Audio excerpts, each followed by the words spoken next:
Cynthia, I'm just confirming I started that YouTube live stream. I got that ball rolling on that, just letting you know. Thanks, it looks great.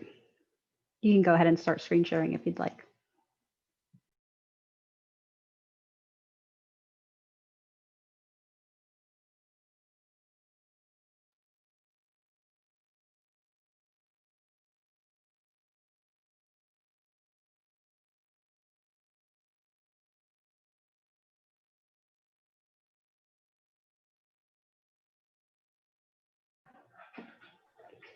Okay, we'll be starting our webinar in about 1 minute. If you are trying to pass the time and are a little bit bored till we get started, you can always let us know that you're tuned in. Post a selfie using the hashtag planning for 2045 on your social networks and let us know that you've joined us.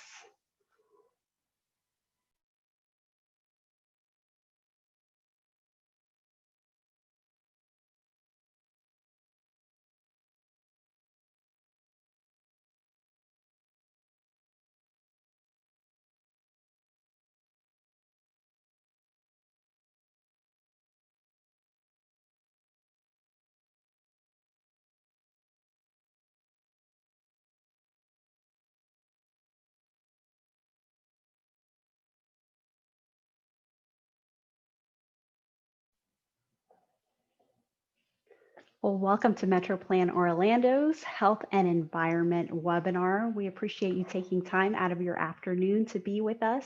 My name is Cynthia Lambert. I'm the Public Information Manager at MetroPlan Orlando, and I will be your host this afternoon. To start, we want to let you know that we are recording this webinar. It is streaming live on YouTube, so you will be able to find the recording on our YouTube channel later, should you want to rewatch anything or to share the program with anyone else. So today we're going to be talking about our 2045 plan, and this is our Metropolitan Transportation Plan, or MTP for short. And specifically, we're going to be talking about public health and the natural environment and how our long-range plan incorporates these two very important topics. So we do want to hear from you during this webinar, which is going to be about an hour and a half long. So you can participate in a couple of different ways today. The first is you can use the Q&A button on your toolbar throughout the program to submit your questions. So you don't have to hold them all in your head and wait till the end. You can go ahead and type those in as you think of them. And then when we get to our question and answer session, which will be at the end of the webinar, we will answer as many of those as we possibly can. You can also upvote questions. So if you see somebody else's question that really interests you and you want to know the answer, you can give it a little thumbs up, and that will bump that question further up the list, and that'll let us know that you're interested in it and you really want to hear what the answer is. So also, we will be doing several polling questions today. So we invite you to please participate in those. This will give us really important feedback. So this is your first chance right now to participate in a poll. We'd like to get to know you today. So please let us know. This is a little three-part poll here. First, we'd like to know, what is your role? In other words, what's your day job? Are you a public health professional? Perhaps you are an outreach or advocacy professional, maybe environmental, resiliency, transportation, or maybe you work in another field. We'd also like to know which sector you work in, whether it's government, nonprofit, education, private, or another sector. And then lastly, we want to know which of the topics we'll be considering today are you most passionate about. So is it public health? Is it environment? Is it resiliency? Or maybe you can't decide and you think all of those are all your passions. So let us know. We will give you a few more seconds to vote. I see we've got some answers already coming in, so thank you very much to those who are participating in the poll. We'll give you maybe about another 10 seconds or so to think about those and submit those. And this will help our speakers just to know our audience a little better so that we can address your interests. Okay, about another 5 seconds, folks. And we will go ahead and end the poll. So it looks like most of you are in the transportation field. We also have folks from a lot of different fields with us, mostly in government and nonprofit. And the majority of our attendees, 36% of you, are interested in the environment, and, and almost an equal amount can't decide. So you say all of the above. That sounds great. Fortunately, we are going to hit all of those topics today. So we'll go ahead and introduce our speakers so that we can get started.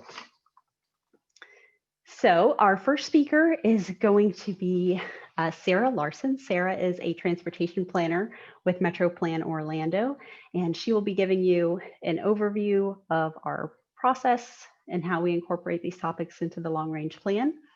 After that, you will hear from Kurt Ostradka. Kurt is the Director of Community Planning at VHB, and he will be talking about public health today. And then we will have Amy Sermons, Director of PD&E and NEPA Services at VHB, talk about environment.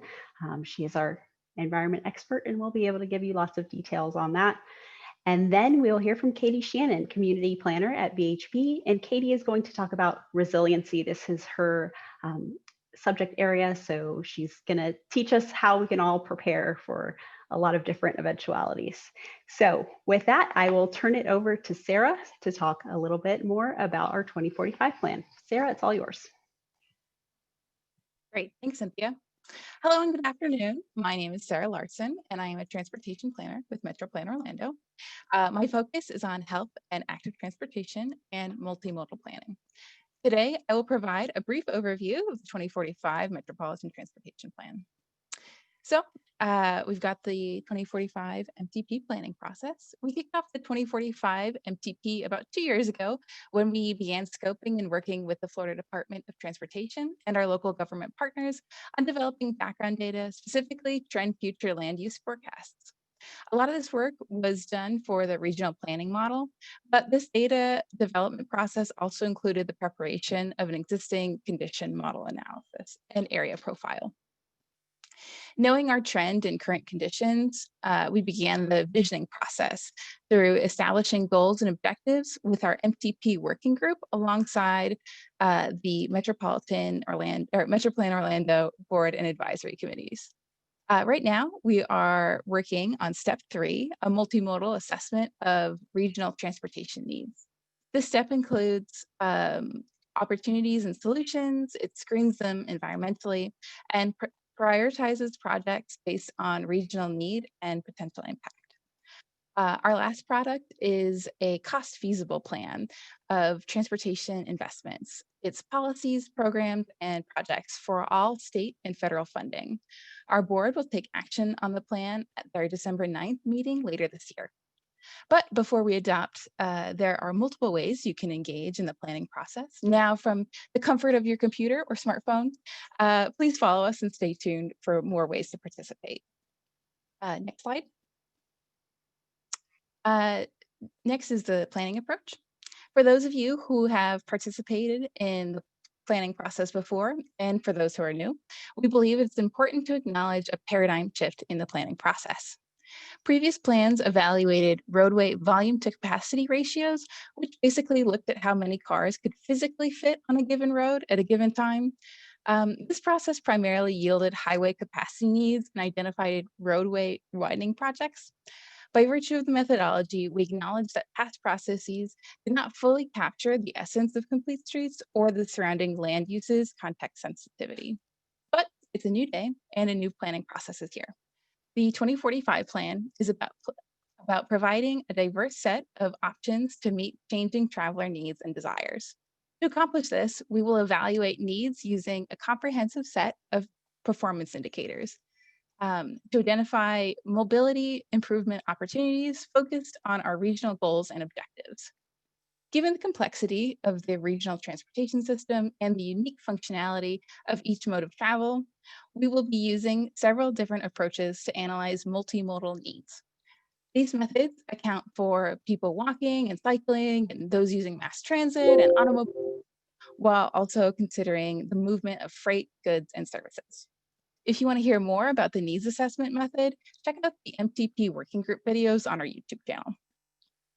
So, where does health and environment fit in the long-range planning process? Well, it's one of our 5 goals in the 2045 plan, which is on the next slide.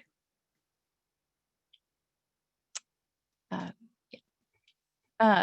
so the 2045 plan is guided by 5 overarching goals that together advance our board's vision for a regional transportation system that safely and efficiently moves people and goods through a variety of options that support the region's vitality. These goals provide a compass to guide the direction and focus of every other element of the long-range planning process. It's a way of defining what we want to achieve and how we want to get there.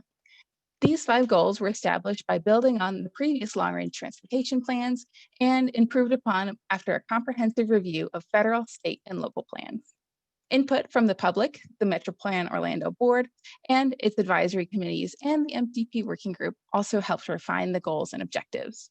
So our goals include providing a safe and secure transportation system for all users, leveraging innovative solutions to optimize system performance, enhancing communities and lives through improved access to opportunities, protecting and preserving our region's public health and environmentally sensitive areas, and supporting economic prosperity through strategic transportation investment. Each of these broad areas include a comprehensive set of focused objectives, but since this is the health and environment webinar, that will be our focus today. Next slide. Our objectives serve as a way of holding ourselves accountable to our goals and to make sure that we're on the right track. We have our objectives listed here for the health and environment goal, but overall, our objectives in this goal seek to maintain a healthy, natural, and built environment. The region's outstanding natural environment is a key element for economic progress and public health. For example, one of our objectives is to provide transportation solutions that contribute to improved public health. During the COVID-19 pandemic, many of us realized how important our trail network is as a way of getting some great exercise outdoors for walking and bicycling and other activities. But these trails can also connect people to their jobs and other activity centers. By improving the trail network, we can contribute to the economy and to public health. It is our goal to continue to enhance the planning process to give greater emphasis to public health, equity, land use, and other emerging issues. Amy will talk about how goals and objectives guide our environmental technical analysis later in the webinar. And for more information about the 2045 plan goals and objectives and regional existing conditions, check out our website's 2045 plan section on technical documents for review. But before you do that, we have another poll question for you. Which of the planning goals you've heard about is most important to you? Safety and security, reliability and performance, access and connectivity, health and environment, or investment in economy? Now, I know this is the health and environment webinar, so you might be a little bit biased, but please give your honest answer.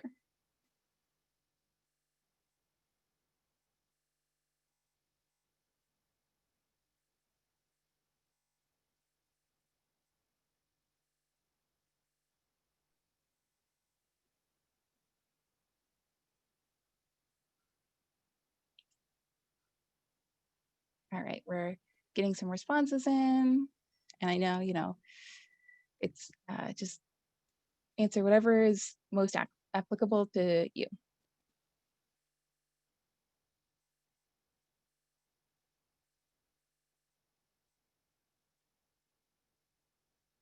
All right, so let's check out those results. Not surprisingly, health and environment has the largest percentage, which is 40%, although our respondents also think that access and connectivity is very important at second. And then we've got reliability and performance, safety and security, and investment in economy. So thank you for your responses. Before I turn it over to Kurt to talk about health, let's watch a video that discusses the link between public health and transportation.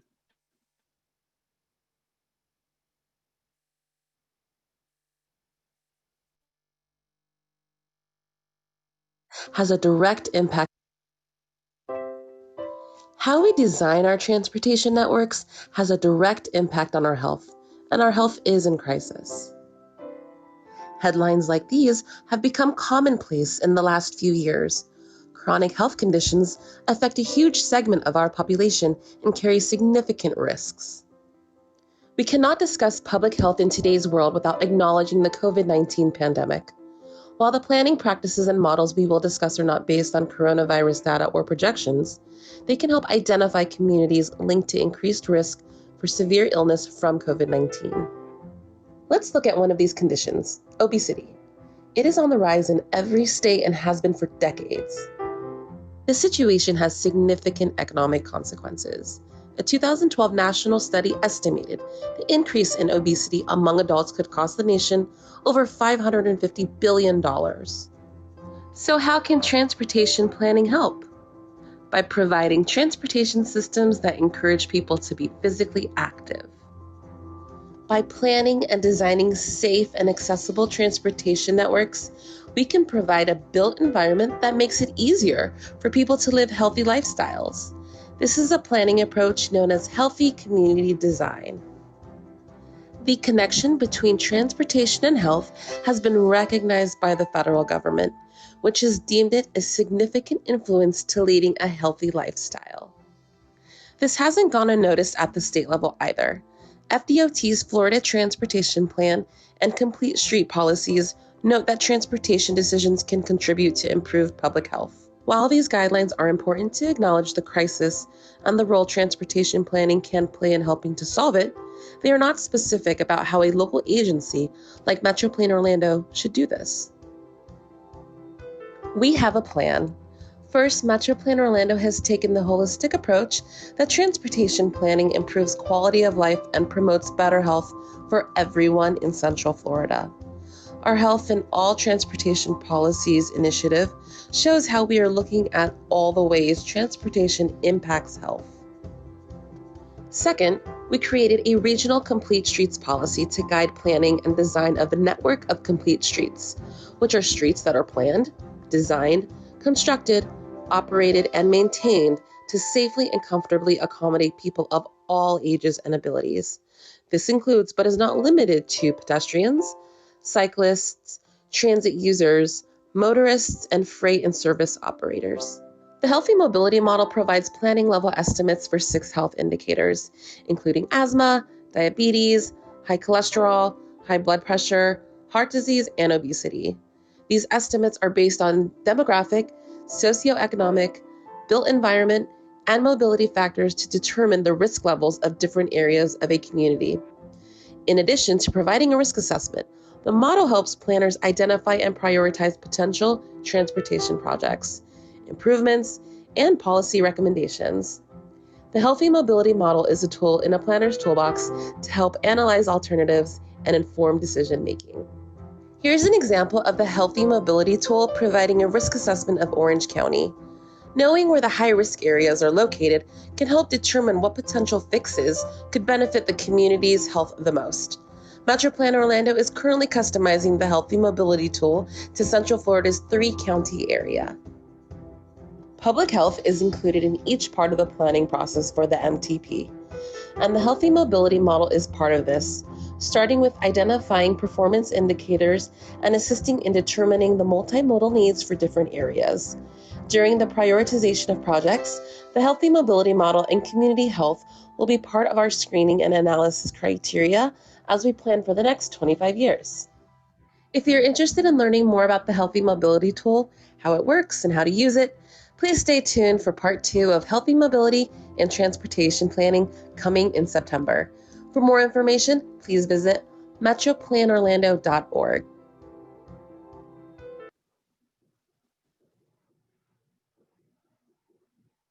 Okay, thank you. Good afternoon. Curtis Dreck with VHB. Felt a little bad that public health only got 14% of the vote. So I asked Cynthia and Leilani to put together that video really quickly. So it was really neat to see they could do that in just a couple minutes. But I'd like to build upon what you just saw and tell you a little bit about how MetroPlan Orlando is using the Healthy Mobility Model as part of the long-range transportation planning process. Next slide, please. So the video we just saw covered the introduction and the basics for how the Healthy Mobility Model is used. And it's essentially a planning level tool to help provide estimates for chronic disease risk factors to allow our decision makers, our transportation planners and officials to make more informed decisions about how mobility and urban design factors can affect the environment. So we've been working with MetroPlan to incorporate this into their planning process. It does help us to identify some at-risk or vulnerable neighborhoods, which is important for our transportation equity process. And probably most importantly, it provides us with another more quantifiable way to incorporate healthy community design planning into the transportation planning process. MetroPlan Orlando has had an interest and has done much work of this and takes it to a new, more data-driven level. Next slide, please. So what we are doing is we're taking our collective expertise in healthy community design and bringing it into a quantifiable model. As you see on the left, many of us, including those on the webinar, are very experienced and aware of the different healthy community design principles that all communities need, such as access to healthcare, access to green space, access to transit and active transportation facilities. But I think we've really just scratched the surface in terms of making meaningful decisions using data. So what we've been able to do is build a model that brings in different open data from various sets, and it combines that with the power of GIS to allow us to make some geographically relevant decisions. Again, at a quantifiable level that we can, provide some justification for. Next slide, please. So to help build the healthy mobility model, we started with a published data set known as the 500 Cities Project. This is published by the Centers for Disease Control and Prevention. And what this does is it provides risk assessments at the census tract level for the 500 largest cities in the country. So it's great that we have available data at that level, at the census tract level, in Orlando, in Miami, in Jacksonville, the large cities within the state. But with MetroPlan Orlando, our responsibility is more than just Orlando. So we would need a methodology to look at Osceola County and its cities, to look at Seminole County and its cities. Therefore, we worked together to create the healthy mobility model. So again, we could have a methodology for analyzing community health across the entire MetroPlan Orlando footprint. Next slide, please. So this is a brief listing of the inputs that we put into the model. The 500 cities data, which you see in the bottom left, is what is known as the dependent variables. And then the census data, which is in the top left, and the other open data, which is transit information, locational data for something like grocery stores or healthcare providers, transportation data like bicycle lane availability or sidewalk availability or location of parking spaces. That data is known as the independent variables. And what we did is we combined this together using what's called a ordinary least squares regression analysis.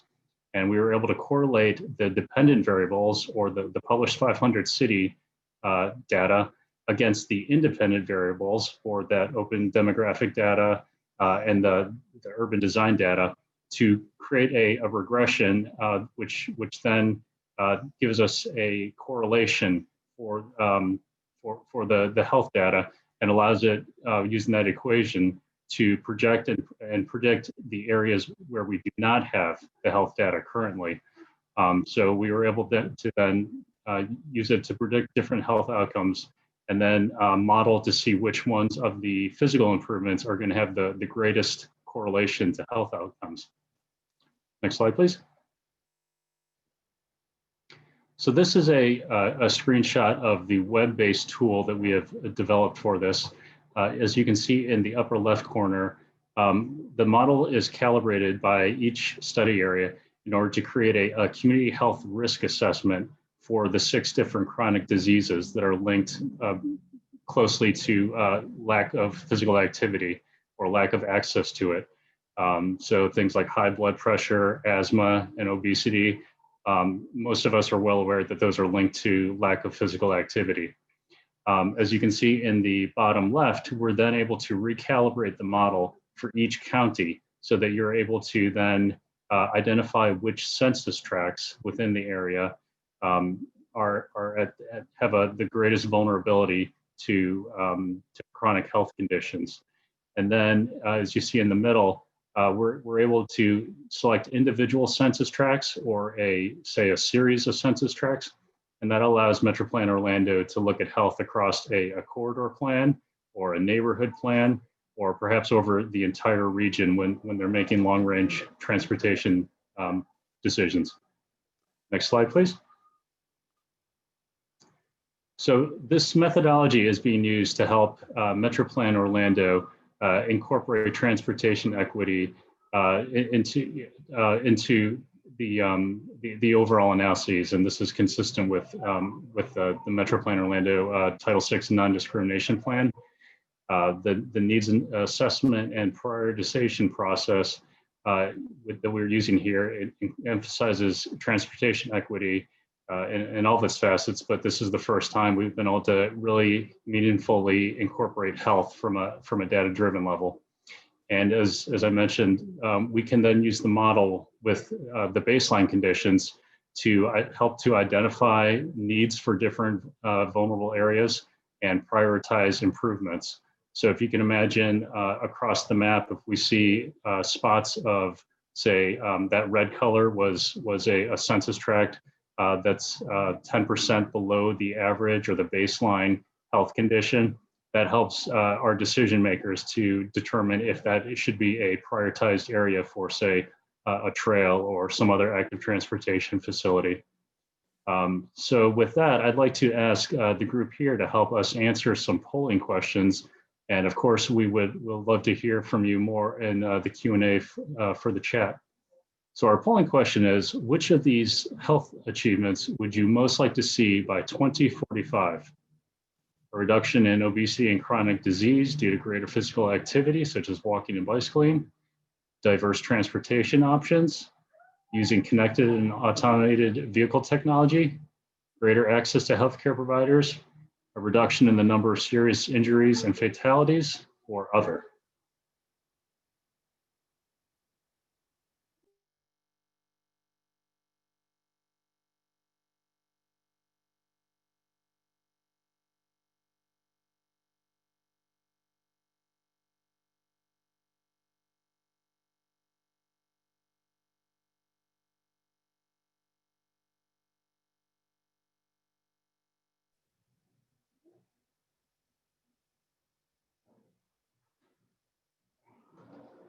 And are we ready to move along?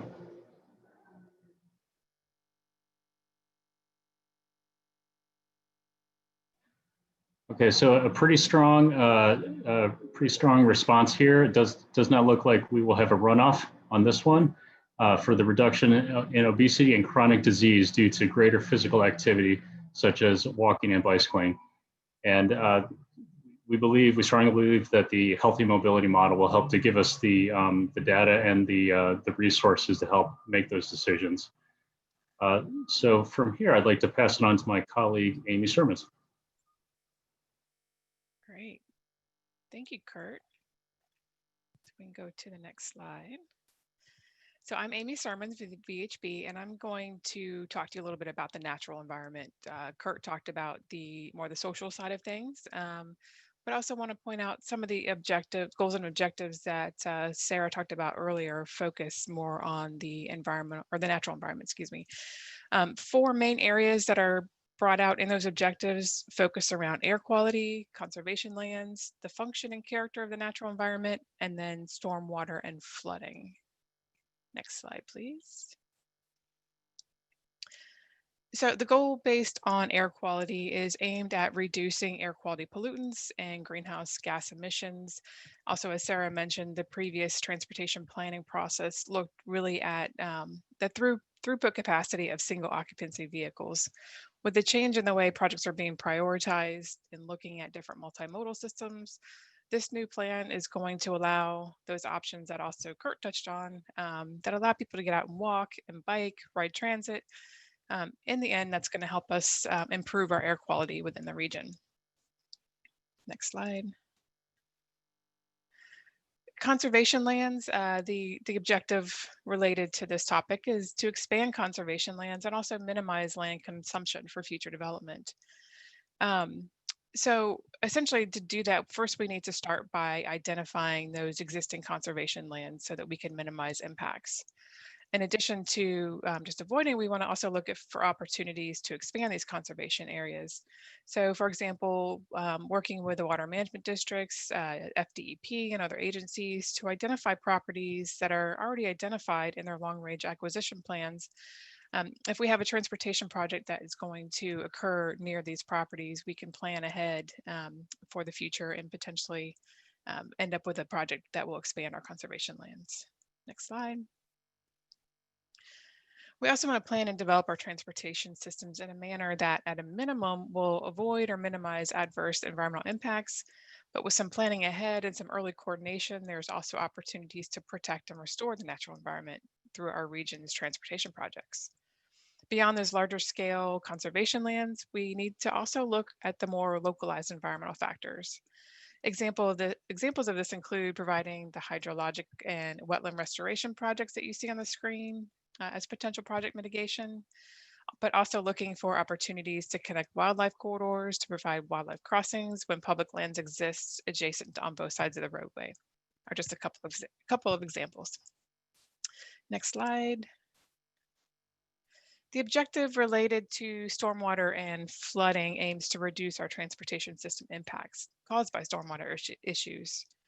Although MetroPlan's region does not include coastal communities, sea level rise and increased storm surge has the potential to push more of our coastal residents to move inland. In addition, what we can see within the region is the potential for increased flooding.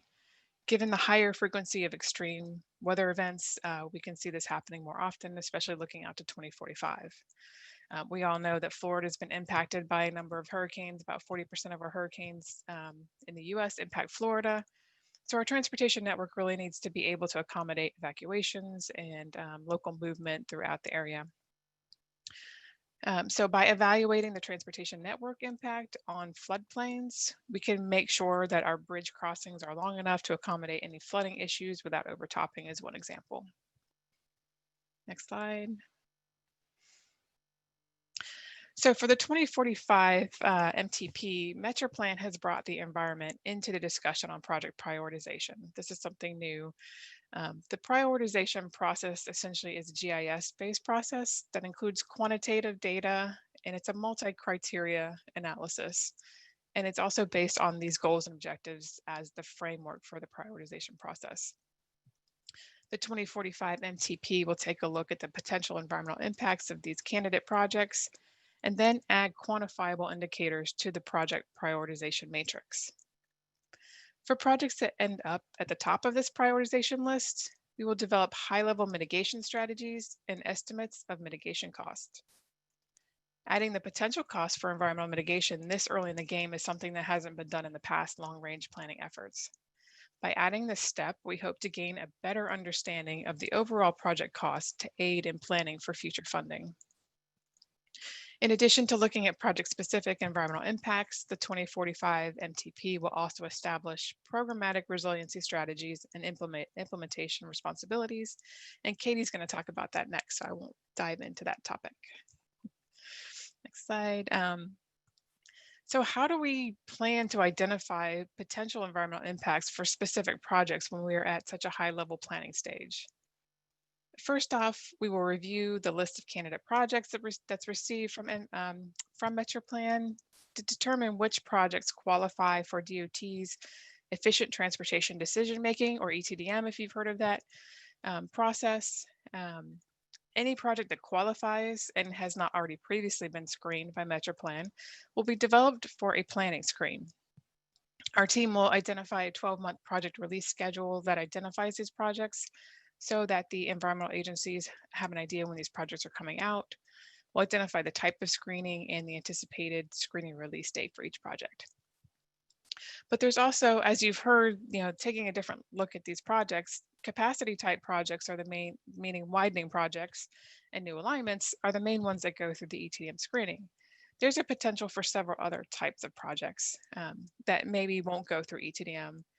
So what we plan to do is use the data in ETDM. And for those that are not familiar with ETDM, this is a GIS-based program with just so many layers of environmental data, and it helps us to look at everything from wetlands to wildlife to species, historic and archaeological, and just hundreds of layers in order to analyze projects. So we will be using this data in order to analyze all the types of projects that MetroPlan will be looking at.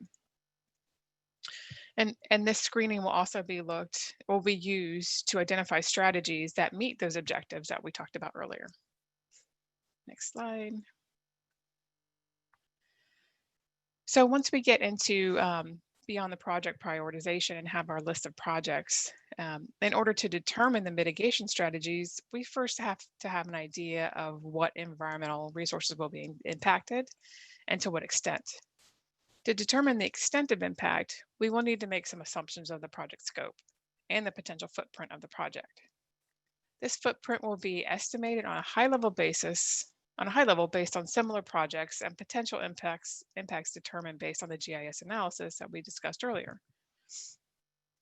A review of existing permits within the project area can give us an idea of available data to add to that GIS screening, and it will help to identify potential mitigation strategies for that specific area.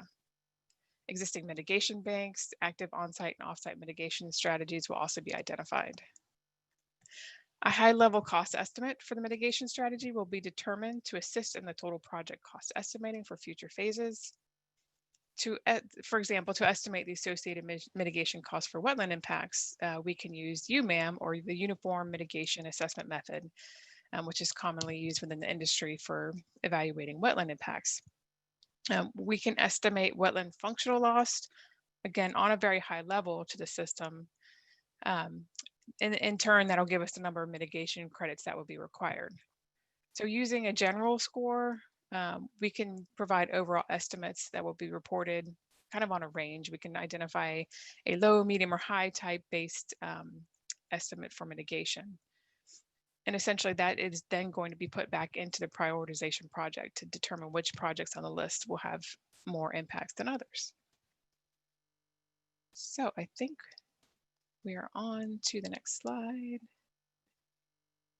All right, we're already on our polling question. I went through that pretty fast. So our polling question here is, which of these environmental achievements would you most like to see by 2045? We know there's obviously lots of different areas that can be considered in the environment. So we're asking about, do you want to see infrastructure that can withstand climate change?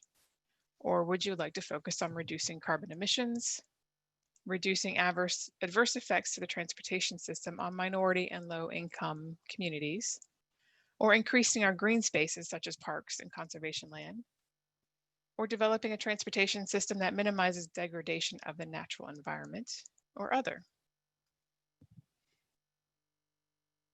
We'll give you a few seconds to put your answers in.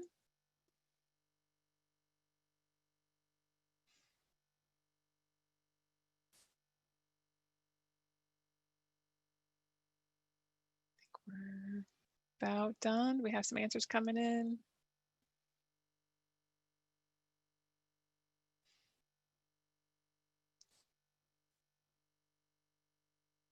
Okay. Okay, overwhelming majority, it seems, developing a transportation system that minimizes degradation of the natural environment, which makes sense. That's kind of an all-encompassing response, but also increasing our green spaces like parks and conservation lands came in a close second. So very good, thank you. So now I'm going to turn it over to Katie, who's going to talk about resiliency. Good afternoon, everyone, and thanks, Kurt and Amy, for the overview on health and the environment. Today, I am here to talk about resiliency, which we know is a term that can definitely be defined in a myriad of ways, depending on our context. When we look at creating resilient transportation systems, we look to the FHWA, who defined resiliency as, and we can go to the next slide. the ability, there we go, the ability to anticipate, prepare for, and adapt to changing conditions, as well as be able to withstand, respond to, and recover from disruptions. They also adopted federal regulation, which requires MPOs such as MetroPlan Orlando to improve the resiliency and reliability of the transportation system and mitigate impacts through the long-range transportation planning process. As a result, Florida's MPOs must now consider resiliency when assessing projects, programs, strategies, and services in order to help create more resilient communities. Resiliency will be, of course, considered in every facet of the 2045 NPT. So we can go to the next slide. So what's the importance of resiliency?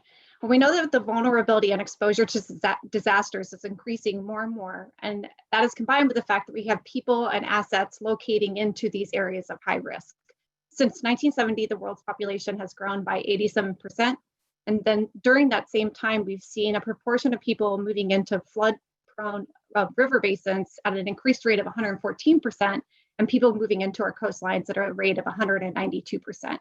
This rapid urbanization will increase exposure to shocks and stressors, as 1.4 million new people are moving into our cities around the globe each week. Here in Central Florida, we have 1,500 people moving into the Orlando Metropolitan area each week. All of this puts a strain on the existing systems that we have in place. Next slide, please. So the good news is that when it comes to resiliency planning, there are many international, national, state, and local programs already paving the way. And I just wanted to highlight a few here. Internationally, we look to the 100 Resilient Cities Project, which was established in 2013 by the Rockefeller Foundation.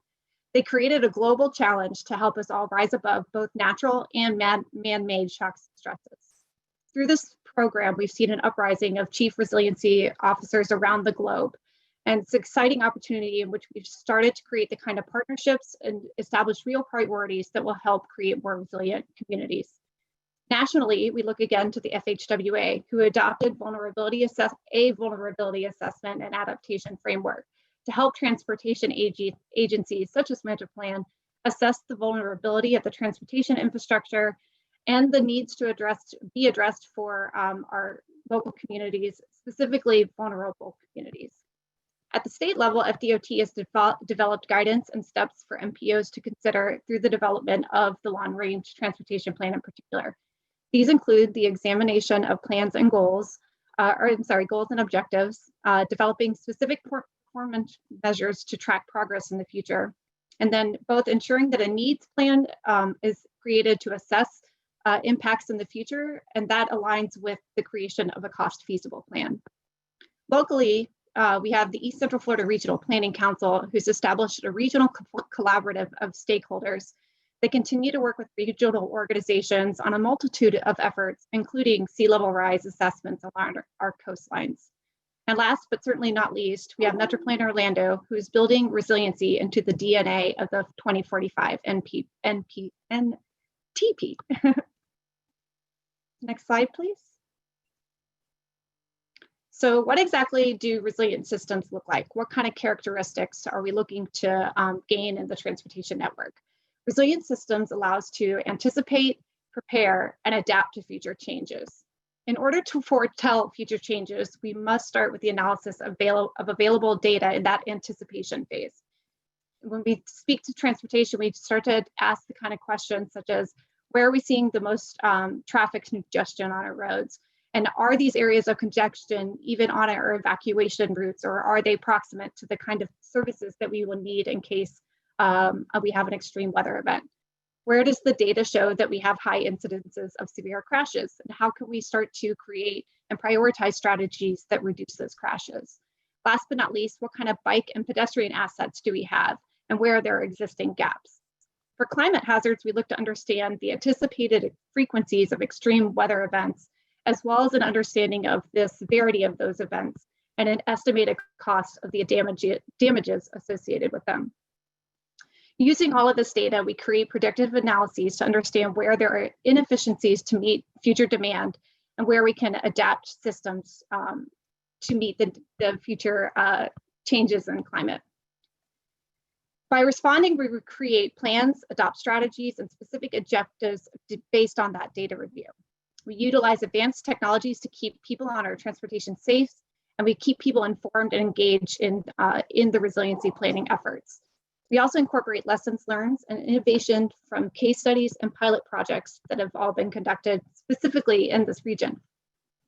By adapting, we use multi-criteria or multiple tiered analysis to evaluate and implement specific adaptation options. All of this should be prioritized in vulnerable communities, as was pointed out by Kurt with the healthy mobility model. Next slide.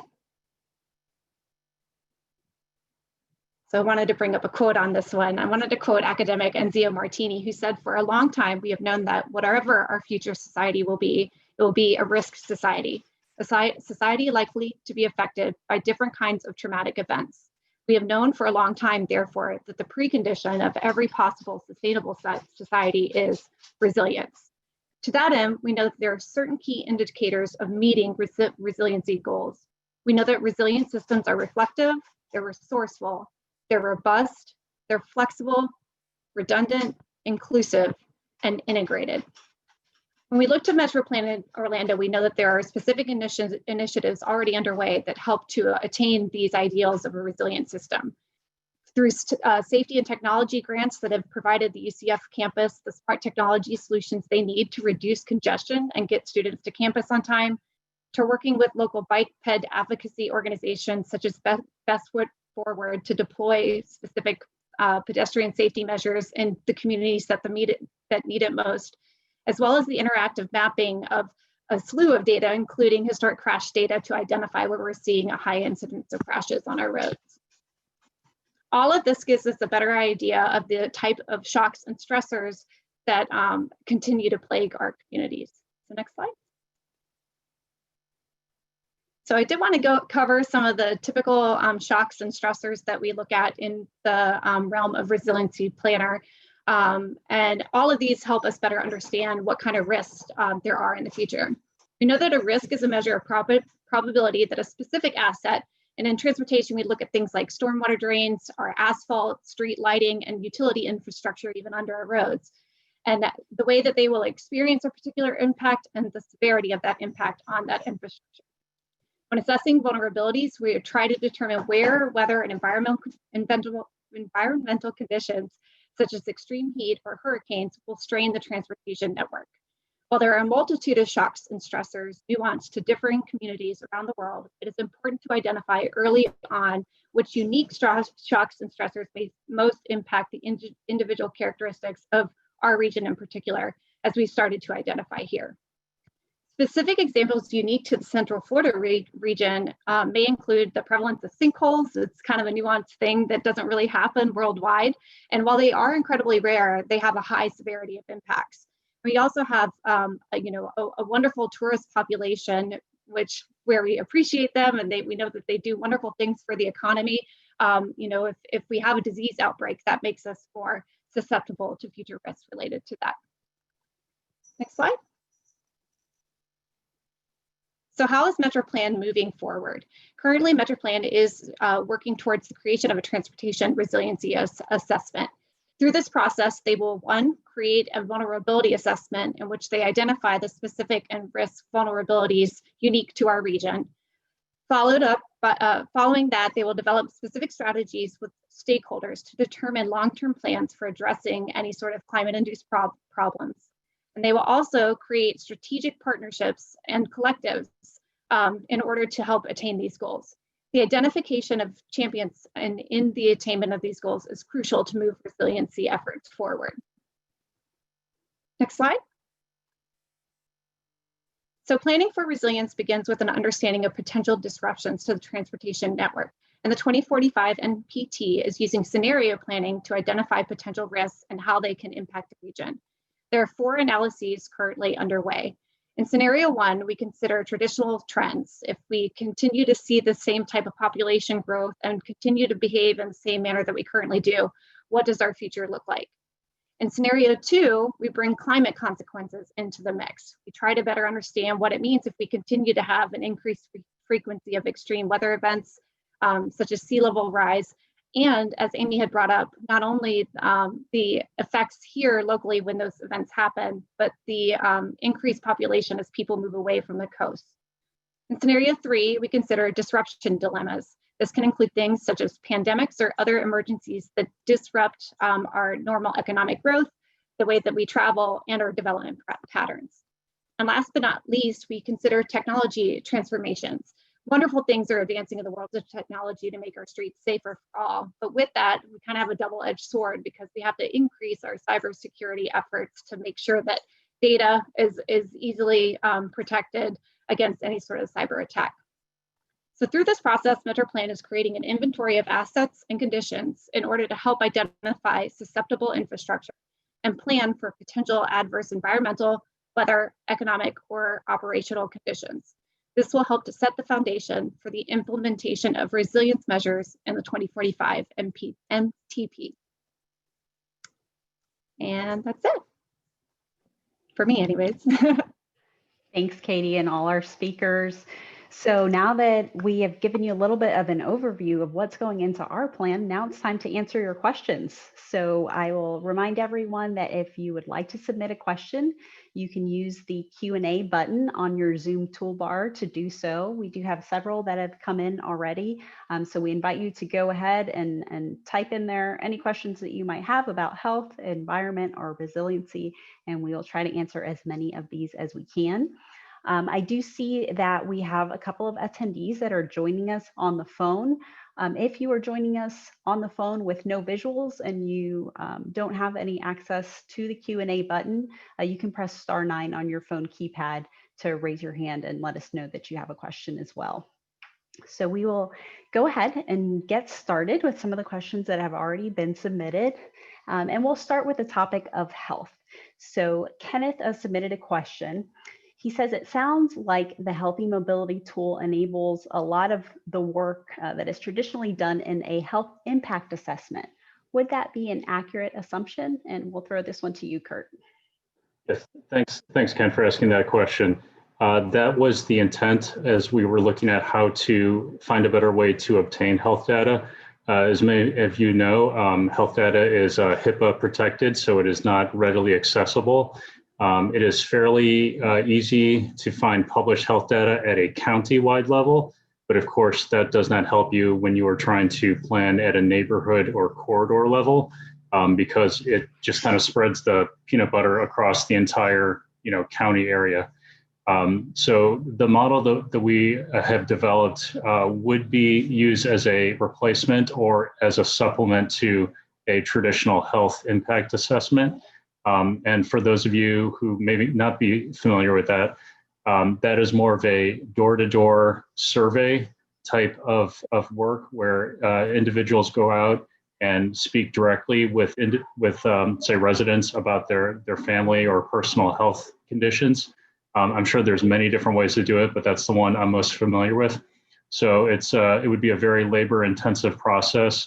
You can always get student volunteers to help, or you could probably hire a surveying firm to do it. So our model attempts to use some available data and correlate it with published data to provide a representation of the health assessment there. Thank you. And for some of the health professionals who might be joining us, could you give them an idea of how the tool might be able to help them in some of their work? Yes, it would provide a quicker means of finding data at a census tract level for the chronic diseases, obesity, asthma, coronary heart disease, high cholesterol, but not for, right now it's not intended for anybody that missed the intro video for COVID identification, but we do think it is useful for identifying vulnerable populations who, as you've seen in much of the published stories, are more at risk of COVID or other infections.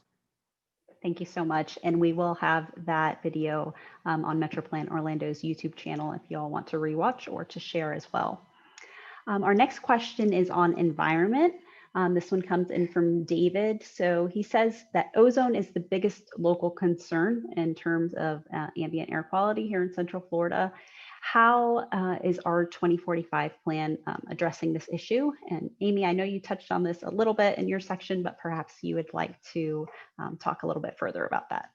Sure, thanks. So Florida overall is meeting the ambient air quality standards and including ozone. And so typically when we get into the project analysis, project specific analysis, we do a air quality screening if it's required. But as far as how MetroPlan is addressing it, looking at kind of more overarching strategic type look of the plan, looking at how, yeah, like I said before, looking at rather than just vehicles moving through, looking at throughput of people, and providing different options that get the people out of the single occupancy vehicle is ultimately going to help reduce those greenhouse gases. So essentially, there isn't a specific, I guess, necessarily objective towards ozone in itself, but we are overarching looking at providing options that will help reduce emissions and air pollutants. Thank you. And then also related to the environmental area, we know that development has contributed quite a bit to environmental impacts and to traffic conditions. Can you all talk a little bit about how the plan addresses adverse effects in both of these areas? And perhaps this is one for Amy and Katie, both of you. Whoever wants to go first. Sure, I can start. So as an urban planner, I understand, I mean, we have to balance everything that is happening with growth of the population. We need to be able to provide more affordable housing, in particular in the region, to accommodate the needs of people as they continue to move here. We want to ensure, of course, that that type of development is indeed sustainable. So one of those things that I kind of get on my soapbox about is antiquated parking codes. As an example, you know, if you're talking about in some of our more rural areas, they have code that says that you should have 4 parking spots for one single family residence.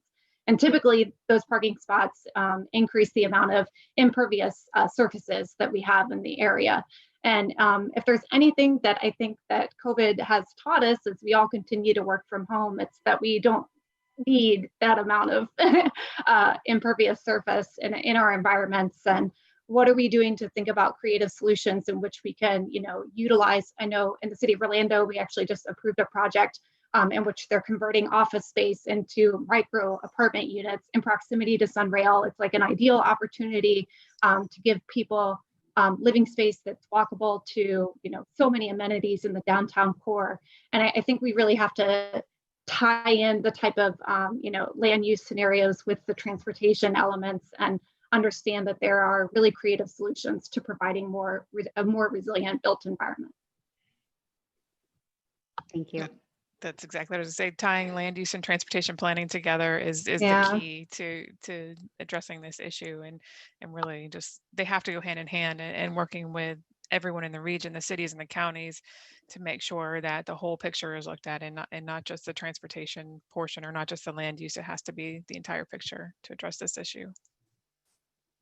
Thank you very much. And Katie, you touched on the topic very briefly of impervious surfaces.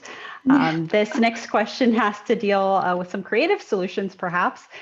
Instead of creating surface area roads, is it a possibility to use electric vehicles or automated vehicles within boring tunnels for multiple layer transportation lanes with 0 emissions? So this person is thinking very far ahead with very far into technology. Yeah. Yeah. So I can't, I, you know, I'm not an engineer, so I don't want to speak to the feasibility of something happening like that.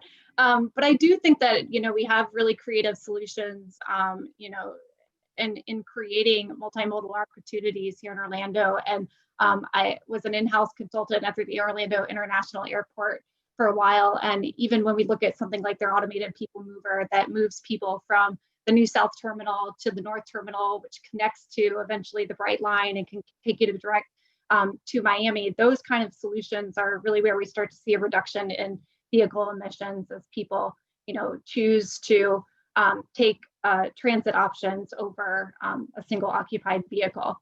But I mean, if we can burrow down, I'm all for it, but I appreciate the future forward thought there.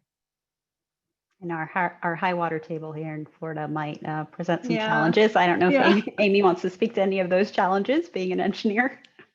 Yes, and yeah, I don't know if the question was related to tunneling, just like you said, our groundwater really doesn't, makes it very difficult to do any kind of tunneling within Florida. But as far as electric vehicles, automated vehicles, I know this Central Florida area, the MetroPlan region is just really advanced in the things that are being done, smart cities and planning for this. And we all know, I think Katie touched on it, the technology side, it's difficult to plan for because we don't know. And we're looking at 2045. We don't know what's going to be out there. And it really takes an entire collaborative approach, not only within the public agencies, but the private industry, and making sure the vehicle manufacturers, the data side, that everybody is talking so that we can plan for the right approach and what's going to work for the community. But I can say that, especially within the MetroPlan area, it is something that's being looked at as a whole, not necessarily tunnels, but looking at EV technology. Thank you. And this next question came in during the environmental section of our presentation. This questioner, Fraser, wants to know if the ETDM screening can be used for trail projects. Hi, Fraser. Yes, the ETDM, the plan that we are going to use for this is to use what's called the Area of Interest tool, using the data within ETDM. So we can use that for any type of project, whether it's a trail project, a roadway project, and basically it ends up doing, I'll say, for specific, it's a line on the map, and then it gives us, here's the potential impacts of that project. It wouldn't go out to the environmental agencies for review, but it would be able to give us, it's a tool essentially to give us an idea of what the impacts can be. Thank you. Okay, this next question is about MPOAC. And for those of you who are not familiar with what that acronym means, that is the Advisory Council of all the MPOs in Florida, Metropolitan Planning Organizations. So basically, there are about 27 organizations like MetroPlan Orlando in Florida, and this is kind of the association of all of them together. So this person wants to know if resiliency is on MPOAC's radar.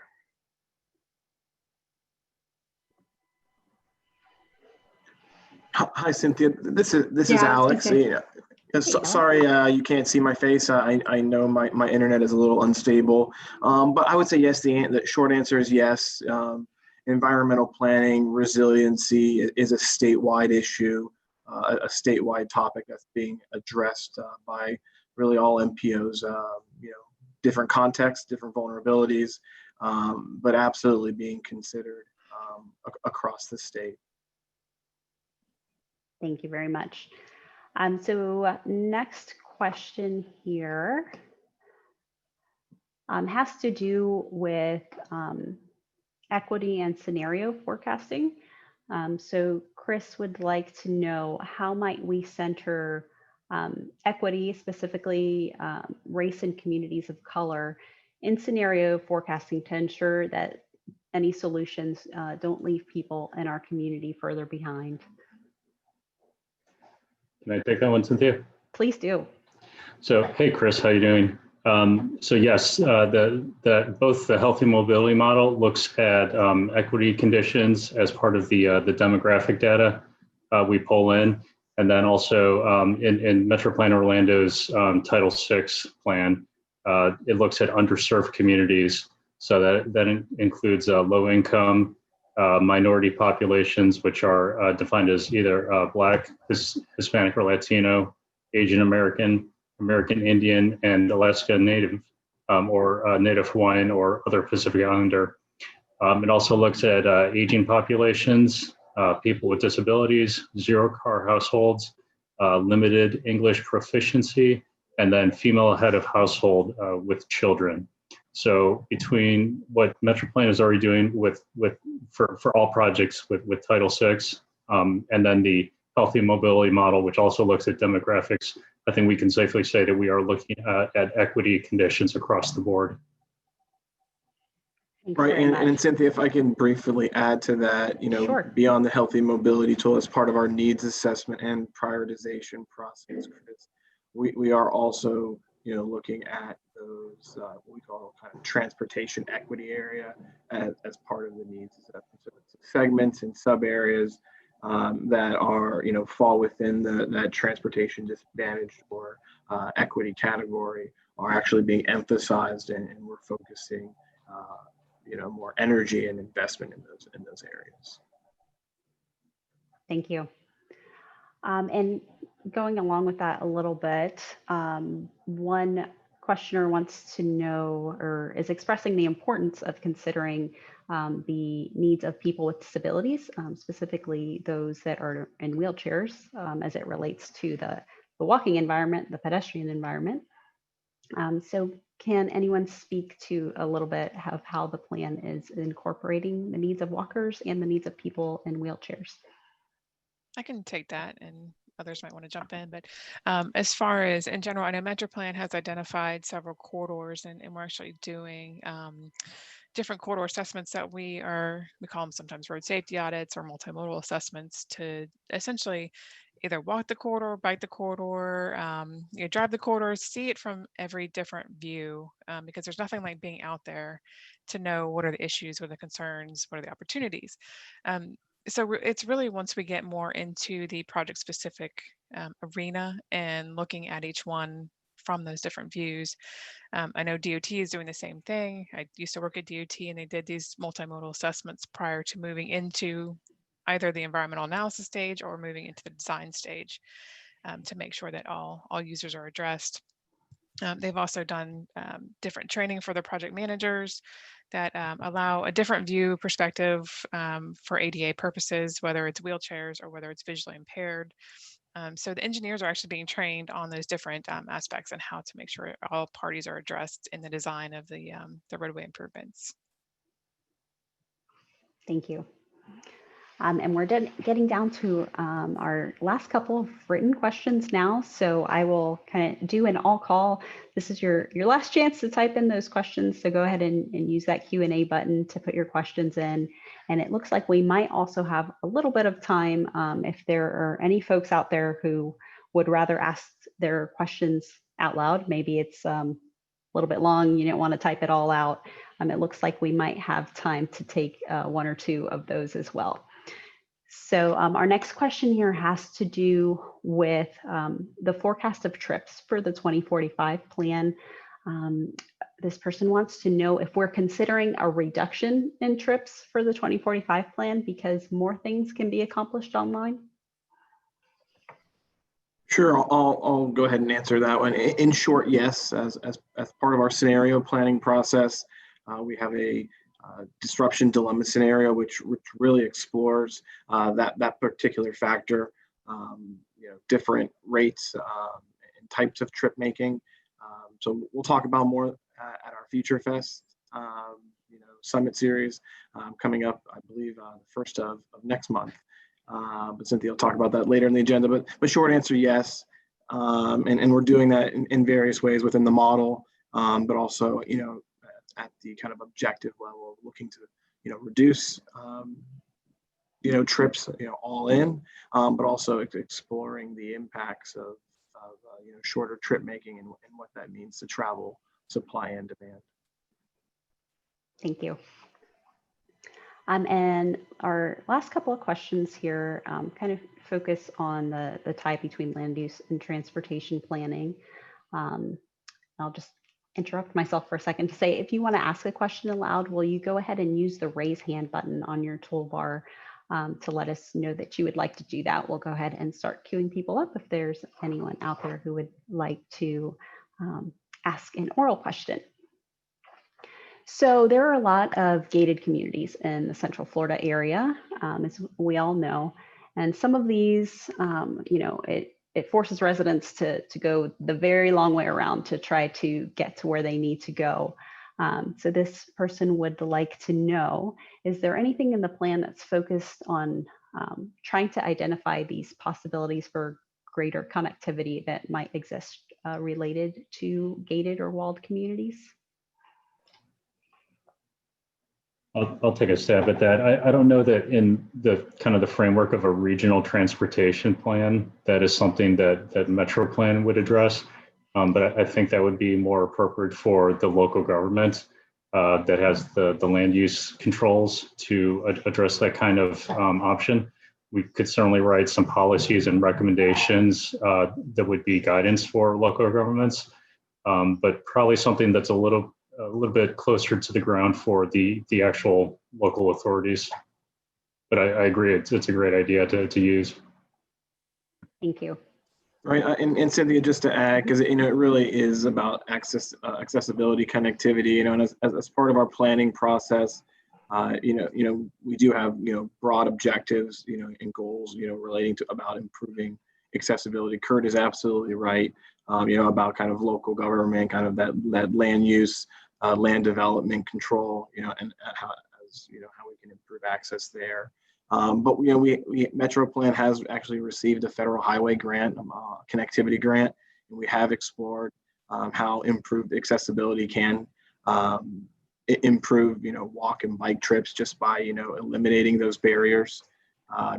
With kind of the Jarrett Walker quote of accessibility is freedom. So we've explored that. It's part of kind of ingrained in the plan, but Kurt is absolutely right about implementation and really kind of removing those barriers physically and figuratively. Thank you. And our last written question that we have today has to do with the potential for repurposing parking areas. Could we possibly use excess parking that we have around to perhaps, put solar or some other type of sustainable energy solution in to help the communities around it?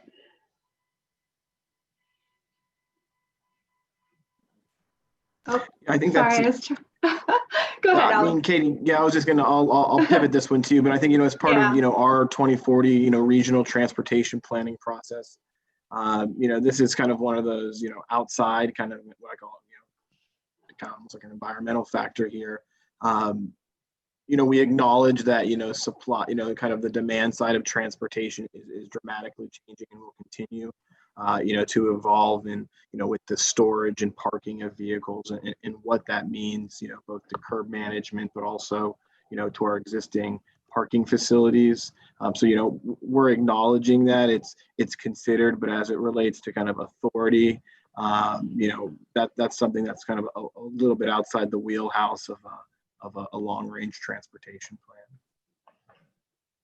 Yeah, I was going to say similarly, I think that is potentially something outside of the scope of MetroPlan in particular, but I know that in addition to, yes, there's certain capacity, especially if you're talking about covered structures, to put solar panels on there and start to create some energy outputs for our communities. But I know that, we continue to see an uprising of parking being used in very creative ways, specifically in programmatic opportunities for communities getting, live events and pop-up events occurring out there to bring the community together, those communal spaces that we so often need. But I think that as a result of this pandemic, we're seeing some incredibly creative solutions and utilization of right-of-way and the street to provide additional commercial capacities from some of our small businesses that have been most impacted. I know I've seen some wonderful things happening here in Orlando and even in the city of Tampa in particular, and establishing not just local guidelines for what those kind of transitional spaces mean, but that's bubbling up into more regional and national, I guess, frameworks as well. So. Thank you so much. And it looks like we have one hand raised from Kayla Mitchell in our audience. So Kayla, I'm going to go ahead and unmute you. So you might get an unmute prompt if you would like to go ahead and ask your question aloud. You should be able to do so now. That was actually an accident. I want to apologize for that. Okay. I am very much enjoying your presentation. Thank you so much. Thank you. Thanks for being with us today. We appreciate that. Okay, well, those are all the questions that we have for today. We will wrap up with sharing a couple of items with you. So we'll go ahead and ask Leilani to start screen sharing again, please. We have really enjoyed our discussion with you all. You will be getting an email from us after this webinar with a short survey. So if you think that you have additional questions that perhaps didn't get answered today, or you think we're missing something and you want us to consider incorporating health or environment or resiliency in a different way in our plan, and you have ideas for us, we would love to hear your ideas through that survey. That would be the perfect opportunity to let us know. And the email that we send you will also contain a link to today's recording so that you can share or rewatch as needed. And if you don't have questions that were addressed here today, you want to continue the conversation with us offline, you can reach us at the email address that was just on your screen or at our main line. But we hope that you will put this event on your calendars. This is our next big thing, Future Fest. We will be discussing all different kinds of versions of the future in this event. It's going to be held on September 1st from 5 to 7, and you can register at the URL here, metroplanorlando.org/register. And we are going to have, we're getting ready to announce an exciting keynote for this webinar. We're also going to have a panel of some local community leaders discussing what some of these future scenarios that we are considering for the 2045 plan could mean and how the region can prepare. So this is going to be an awesome program, and we hope you can join us for that. So with that, I will just thank everyone for coming, and we hope to see you again soon.